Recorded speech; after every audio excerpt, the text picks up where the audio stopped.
യേശുക്രിസ്തുവിന്റെ ഉത്ഥാന അനുഭവം തോമസ് ലീഹായ്ക്ക് ലഭിച്ചിട്ടില്ലെങ്കിൽ അപ്പസ്തോലൻ എന്ന പദത്തിന് അർഹനല്ല. ഇത് വാശി പിടിക്കുന്ന തോമയാണ്, അല്ലാതെ സംശയിക്കുന്ന തോമയല്ല. എന്റെയും നിങ്ങളുടെയും ക്രിസ്ത്യാനിറ്റി എന്ന് പറയുന്നത് തോമസ് ലീഹായുടെ പാരമ്പര്യം അവകാശപ്പെടാൻ യോഗ്യമല്ലെന്ന് ഞാൻ പറയും. സംശയിക്കുന്ന തോമ. മറ്റു ശിഷ്യന്മാരിൽ നിന്ന് വ്യത്യസ്തമായി തോമസ് ലീഹായെ അല്പം താഴ്ത്തി പറയുന്ന ഒരു വാക്യമാണ് സംശയിക്കുന്ന തോമ എന്ന വിഷയം. യഥാർത്ഥത്തിൽ ഞാൻ പറയാൻ ആഗ്രഹിക്കുന്നത് സംശയിക്കുന്ന തോമ എന്നല്ല, വാശി പിടിക്കുന്ന തോമ എന്നാണ്. എന്താ കാരണം എന്നറിയാമോ?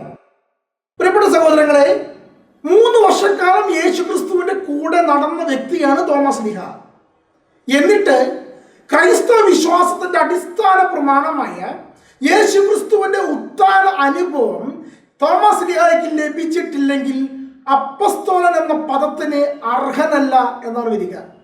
നമുക്കറിയാം, പെന്തക്കോസ്ത് നാളിൽ അതിനു മുന്നായി യൂദാസിന് പകരം ഒരു വ്യക്തിയെ തെരഞ്ഞെടുക്കുന്നതിന് വേണ്ടി പത്രോസ് ലീഹ കൂടെ നടന്ന 72 ശിഷ്യന്മാരെ വിളിച്ചുകൂട്ടിയപ്പോൾ യൂദാസിന് പകരക്കാരൻ അന്വേഷിച്ചപ്പോൾ അവിടെ വെച്ച കണ്ടീഷൻ എന്ന് പറയുന്നത് യേശുക്രിസ്തുവിന്റെ പരസ്യ ജീവിതത്തിലെ എല്ലാ പ്രവൃത്തികളും അവരോടുകൂടെ അനുഗമിച്ച് കണ്ടിട്ടുള്ള വ്യക്തികൾ ആര് എന്ന് ചോദിച്ചപ്പോൾ 2 പേരെ തെരഞ്ഞെടുക്കുകയാണ്. അത് മത്തിയാസിനെയും അതുപോലെ തന്നെ ബാർസബാസ് എന്ന് വിളിക്കപ്പെടുന്ന ജോസഫിനെയും.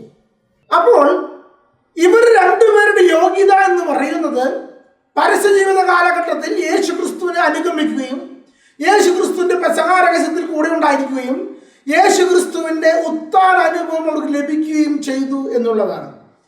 പ്രിയപ്പെട്ട സഹോദരങ്ങളെ, ക്രൈസ്തവ വിശ്വാസത്തിന്റെ ഏറ്റവും അടിത്തറയായ വസ്തുത എന്ന് പറയുന്നത് യേശുക്രിസ്തുവിന്റെ അത്ഭുത പ്രവൃത്തികളുടെ സാക്ഷ്യമോ യേശുക്രിസ്തുവിന്റെ ജനനത്തിന്റെ സാക്ഷ്യമോ യേശുക്രിസ്തുവിന്റെ കുരിശുമരണത്തിന്റെ സാക്ഷ്യമോ ഒന്നുമല്ല. മറിച്ച് ഏറ്റവും പരമപ്രധാനമായ സാക്ഷ്യം എന്ന് പറയുന്നത് യേശുക്രിസ്തുവിന്റെ ഉയർപ്പിലുള്ള സാക്ഷ്യമാണ്. നമ്മുടെ വിശ്വാസം യേശുക്രിസ്തു ഉയർപ്പിക്കപ്പെട്ടിട്ടില്ലെങ്കിൽ വ്യർത്ഥമാണ് എന്നാണ് വിശുദ്ധ പൗലോസ് ശ്ലീഹ പറയുന്നത്. അപ്പോൾ യേശുക്രിസ്തുവിന്റെ ഉത്ഥാന അനുഭവം തോമസ് ലീഹായ്ക്ക് മാത്രം ലഭിക്കുന്നില്ല എങ്കിൽ അവിടെ തോമസ് ലീഹ ക്രിസ്തുവിനോട് ഒരു സംവാദത്തിന്, ഒരു മത്സരത്തിന് തയ്യാറാവുക എന്ന് പറയുന്നത് വളരെ ന്യായയുക്തമാണ്. നമുക്കറിയാം, തോമസ് ലീഹ ഇപ്രകാരം പറയുകയാണ്, ഞാൻ അവന്റെ കൈകളിലും കാലുകളിലും വിരലിട്ടല്ലാതെ, ആണിപ്പഴുതുകളിൽ വിരലിട്ടല്ലാതെ, പാർശ്വത്തിൽ കൈകൾ വെച്ചിട്ടല്ലാതെ വിശ്വസിക്കുകയില്ല.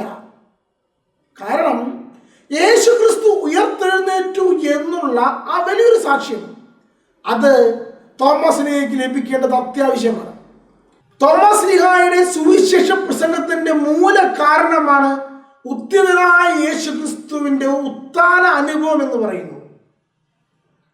അതുകൊണ്ടാണ് ഇത് വാശി പിടിക്കുന്ന തോമയാണ്, അല്ലാതെ സംശയിക്കുന്ന തോമയല്ല എന്ന് ഞാൻ പറയാൻ കാരണം.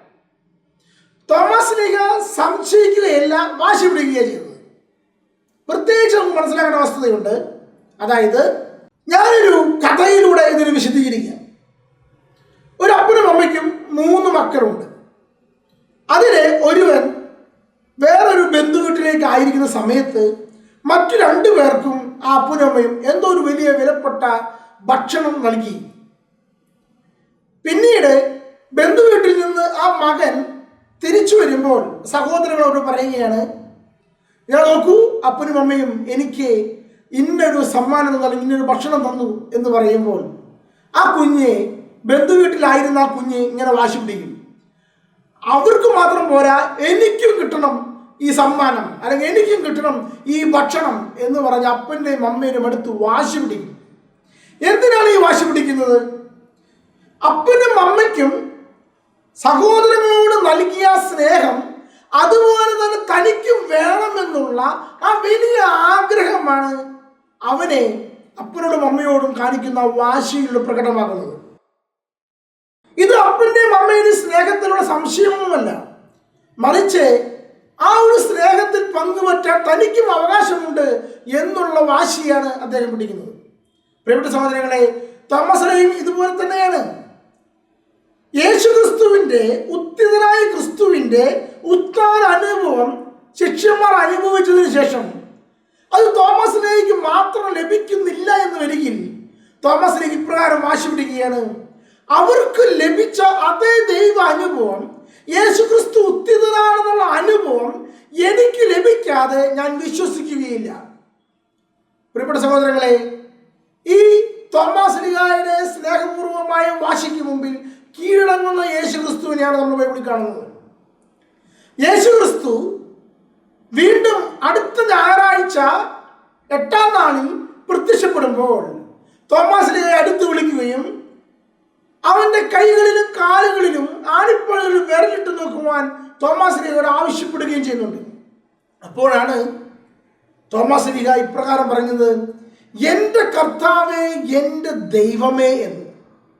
പ്രിയപ്പെട്ട സഹോദരങ്ങളെ, ബൈബിളിൽ യേശുവിനെ ദൈവമേ എന്ന് വിളിച്ച ഏറ്റവും മനോഹരമായൊരു മുഹൂർത്തമാണ് തോമാശ്ലീഹയ്ക്ക് ലഭിച്ച ഉത്ഥാന അനുഭവം എന്ന് പറയുന്നത്.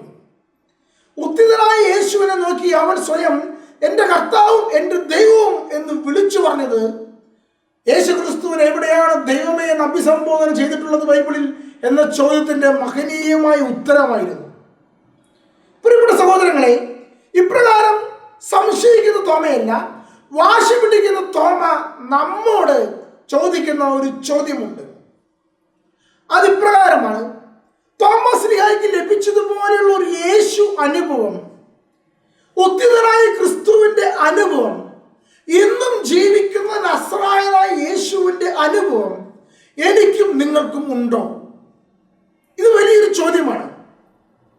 ഏതോ ഒരു വൈദികനും ഏതോ ഒരു ബ്രദറിനും ഏതോ ഒരു കൗൺസിലറിനും ദൈവാനുഭവം ഉണ്ടായി എന്ന് പറഞ്ഞുകൊണ്ട് ധ്യാന കേന്ദ്രങ്ങളിൽ പ്രസംഗിക്കുമ്പോൾ അത് കേൾക്കാൻ വിധിക്കപ്പെട്ട ഞാനും നിങ്ങളും ഇതുപോലൊരു ദൈവാനുഭവം എനിക്കും നിങ്ങൾക്കും വേണമെന്നുള്ളൊരു വാശി തോമാശ്ലീഹായെ പോലെ ആ വാശി പിടിക്കുന്നില്ലെങ്കിൽ, പ്രിയപ്പെട്ട സഹോദരങ്ങളെ, എൻ്റെയും നിങ്ങളുടെയും ക്രിസ്ത്യാനിറ്റി എന്ന് പറയുന്നത് തോമാശ്ലീഹായുടെ പാരമ്പര്യം അവകാശപ്പെടാൻ യോഗ്യമല്ലെന്ന് ഞാൻ പറയും.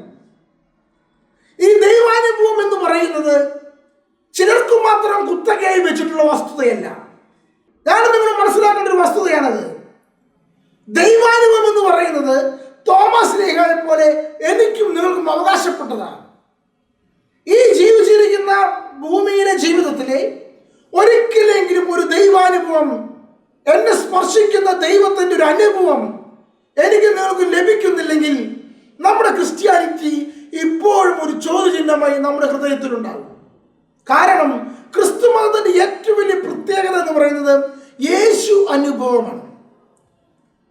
നമ്മുടെ മക്കൾക്ക് യേശു അനുഭവം ലഭിച്ചാൽ, നമ്മുടെ സഹോദരങ്ങൾക്ക് യേശു അനുഭവം ലഭിച്ചാൽ, സഭയിൽ ഓരോ വ്യക്തികൾക്കും യേശു അനുഭവം ലഭിച്ചാൽ, ഓരോരുത്തരും ക്രിസ്തുവിന് വേണ്ടി മരിക്കാൻ വരെ തയ്യാറാകുന്ന തോമാശ്ലീഹായെ പോലെ വലിയ സാക്ഷ്യം നൽകുന്ന വ്യക്തികളായി മാറുക തന്നെ ചെയ്യും.